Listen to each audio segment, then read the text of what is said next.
Master Jet, totoo ba na bawasan ang special hardship allowance kung may mga seminar po?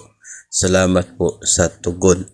Tama po, totoo at talagang babawasan yung matatanggap mong special hardship allowance kapag mayroong mga seminar at yung seminar nangyari or ginanap outside doon sa station po ninyo, no? Tapos even kapag nag-leave ka, bawas din po yun sa number of days na babayaran ng special hardship allowance. The idea is that kapag ang reason ng pagiging eligible ninyo sa hardship allowance ay sa hardship post, ibig sabihin may taas ang hardship index sa lugar kung saan yung station mo. So kung nag-seminar ka, hindi ka naka-duty sa station mo, so hindi mo naranasan yung hardship index sa school, sa station, o kaya kapag nag-leave ka, hindi ka naka-duty sa station mo na eligible for the hardship allowance, kaya bawas talaga siya doon sa number of days na babayaran ng SHA. Kapag ikaw naman ay eligible dahil pure multigrade yung school mo, kapag nag-seminar ka or nag-leave ka, hindi ka nagtuturo ng multigrade sa time na yon.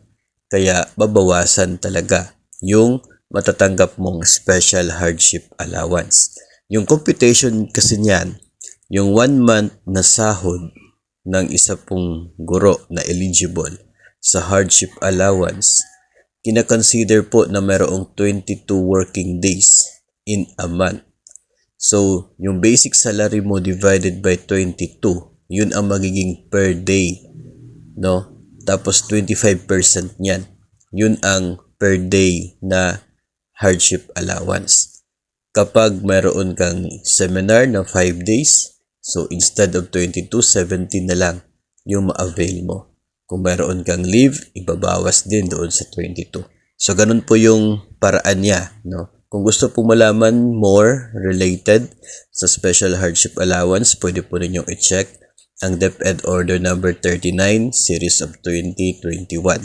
Nandoon po, no, yung listahan ng mga yung guidelines mismo ng hardship allowance, maliban na lamang doon sa hardship index na score, kasi binago po yun, no, binaba yung eligibility ng score na magiging makakatanggap sa hardship allowance.